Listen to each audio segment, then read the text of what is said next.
항문 쪽 피부는 직장이 점막으로 되어 있고 다른 피부들과는 다르게 약한 조직이라고 생각을 하시면 이해가 되실 겁니다. 바디워시 같은 경우에는 보호막들까지 같이 이제 쓸려 나가기 때문에 과도하게 자주 씻게 되면 손상을 받을 수 있다. 항문 안쪽 직장 점막 있는 쪽까지 안쪽을 막 닦는 분들도 있거든요. 안녕하십니까, 박용환입니다. 김포우리병원에서 외과과장을 맡고 있고요. 지금은 진료협력센터장을 맡고 있습니다. 사실 항문은 변이 나오는 곳이고 분비물이 많이 나오는 곳이고 깨끗하게 처리가 잘 돼 있고 건조하면 참 좋겠지만, 항문 쪽 피부는 직장이 점막으로 되어 있고 그 다음에 이제 피부로 이행되는 부위이기 때문에 다른 피부들과는 다르게 또 이제 환경 자체가 습하고 되게 이제 약한 조직이라고 생각을 하시면 이해가 되실 겁니다. 보통 이게 잔변감이 있거나 흘러나오는 진물 같은 것들이 있는데 그게 계속 습한 상태로 있으면 그런 부분은 좋지는 않습니다. 바디워시 이런 거를 항문 쪽에 가까이 가지 않아야 된다라고 이제 알고 계시는 부분들은 좀 오해다. 사실 하루에 한 번 샤워하시는데 그거를 항문 쪽을 너무 또 안쪽까지 하시는 거라든지 그런 것들이 아니라면 그냥 일반적인 상식 수준에서 하시는 샤워나 그런 것들은 다 괜찮다. 단 이제 그 약한 부위이기도 하고 바디워시 같은 경우에는 이제 보호막들까지 같이 이제 쓸려 나가기 때문에 그쪽을 너무 과도하게 자주 씻게 되면 손상을 받을 수 있다. 그렇게 이해하시면 되겠습니다.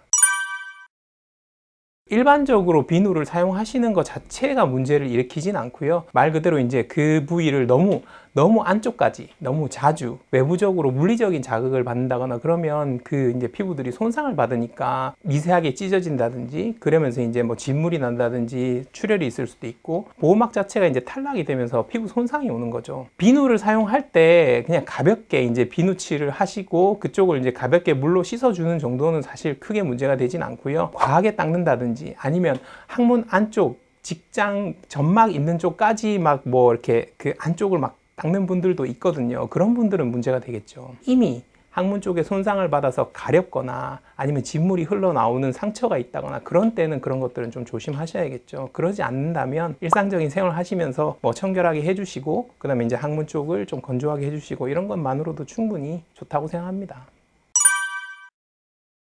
일단 항문 소양증이 발생을 하게 되면 두 가지 원인 때문에 그렇게 되는데요. 하나는 이제 습한 부위가 짓물러서 생기거나 피부가 탈락이 되는 과정에서 보호막이 손상받은 상태다라고 이제 알고 계시면 될 것 같고요. 그런 분들은 비누 사용이라든지 그런 것들을 안 하시는 게 좋습니다. 그냥 물로 닦아내고 건조하게 해주고, 일단 제일 중요한 거는 2차 손상을 막기 위해서 긁는다든지 문지른다든지 이런 것들은 피해야 된다라고 알고 계시면 될 것 같습니다.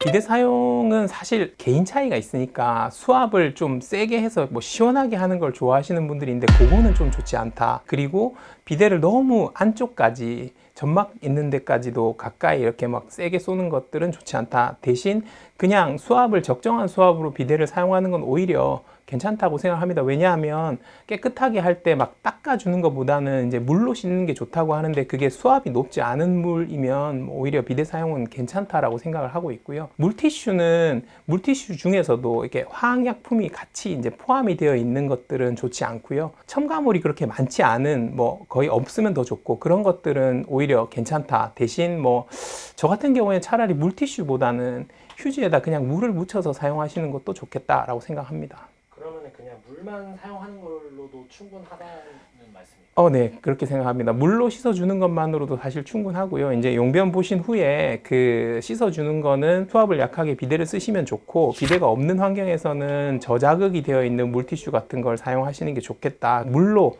휴지 같은 거 부드러운 거에 묻혀서 그냥 톡톡 닦아주는 수준이면 좋겠다. 쓸거나 그렇게 해서 상처를 주지 않는 게 좋다라고 생각합니다. 이게 여성 청결제도 종류가 좀 많고 계면활성제 같은 게 들어가 있어서 피부 탈락을 더 심하게 한다든지 그런 종류들은 이제 사용을 좀 안 하시는 게 좋을 것 같고요. 성분마다 좀 차이가 있고 과하게 자주 씻는 거는 문제가 될 것 같습니다. 일단 제모를 하는 과정에서 우리가 이제 면도를 하게 되면 얼굴에도 상처가 날 수 있고 사실 미세하게 손상이 온다고 하잖아요. 그래서 뭐 면도기 같은 거 할 때도 피부 손상이 적은 뭐 이런 거를 하는데 그 부위는 특히나 얼굴이나 이런 부위보다 훨씬 더 약한 부위고 하기 때문에 제모는 그렇게 썩 좋은 거는 아닙니다. 권유되는 사항은 아니고요. 왁싱 뭐 이런 거는 이제 제품을 이용해서 사용하는 그런 것들도 역시 마찬가지로 분비물들이라든지 이런 보호망을 작용을 막을 수 있기 때문에 권고되지 않습니다.